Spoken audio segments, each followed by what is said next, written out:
एक समय एक गांव में गौतम बुद्ध आकर शरण लिए हुए थे। काफी लंबा सफर तय करने के बाद भगवान बुद्ध थोड़ा आराम कर रहे थे, परंतु लोग इनसे अपनी समस्या का हल मांगने हमेशा पहुंचते रहते थे। ऐसे में जहां भी भगवान बुद्ध रुकते थे, वहां के लोगों की लंबी कतार जमा हो जाती थी और भगवान बुद्ध को वे अपनी समस्या बताते और भगवान बुद्ध उनका बड़ी खुशी से समाधान करते थे। तभी एक बार भगवान महात्मा बुद्ध जिस गांव में विश्राम कर रहे थे, वहां उस गांव में एक सड़क के किनारे एक भिखारी बैठा करता था।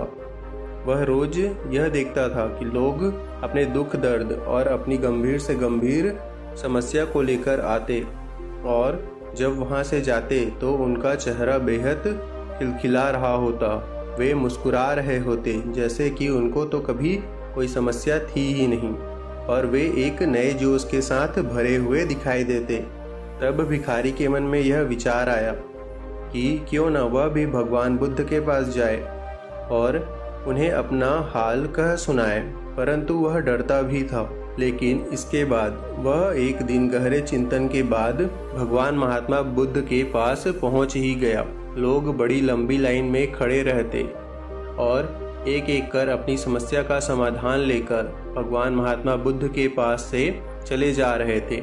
ऐसे में गौतम बुद्ध के चेहरे पर सदा एक मुस्कान रहती थी और वे हमेशा इसी तरह सभी के समस्या का हल बताते रहते, सभी के समस्याओं का समाधान करते रहते।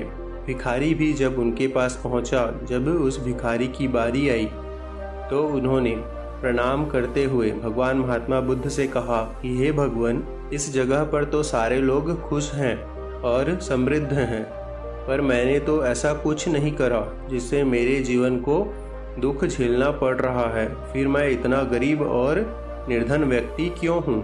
तब इस बात पर भगवान महात्मा बुद्ध बोले कि तुम गरीब और निर्धन इसलिए हो क्योंकि तुमने आज तक सिर्फ मांगा है, किसी को आज तक कुछ दिया ही नहीं है। तब वहाँ खड़े सारे लोग हैरान रह गए और उन सब के मन में यह सवाल उठने लगा कि यह गरीब है, यह एक भिखारी है, यह किसी को क्या दे सकता है। तब वह भिखारी भी इस बात पर बोल पड़ा कि भगवान, मैं तो खुद ही भीख मांगकर गुजारा करता हूँ, भला मैं किसी को क्या दे सकता हूँ। तब भगवान बुद्ध थोड़ी देर चुप रहे, फिर अपनी चुप्पी तोड़ते हुए वह बोले कि तुम्हारे पास तो बहुत कुछ है, तुम ऐसा क्यों सोचते हो कि तुम्हारे पास किसी को देने के लिए कुछ भी नहीं है। देने को तो ईश्वर ने तुम्हें बहुत कुछ दिया है, बांटने के लिए जिसमें सबसे पहले तुम्हारे यह दो हाथ है जिनसे तुम लोगों की मदद कर सकते हो।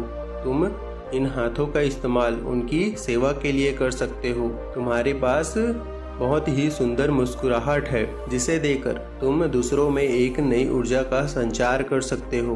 मुंह से दो मीठी बातें बोल सकते हो जिससे लोगों में खुशी का एक संचार होगा। ईश्वर ने जिसको यह तीन चीजें दी है उसको कभी कोई निर्धन और दुखी नहीं कर सकता। निर्धन होने का विचार तो सिर्फ हमारे मन में ही पनपता है। यह सिर्फ एक भ्रम ही तो है जिसे तुम्हें उबरना चाहिए और अपनी जिंदगी की एक नई शुरुआत करनी चाहिए।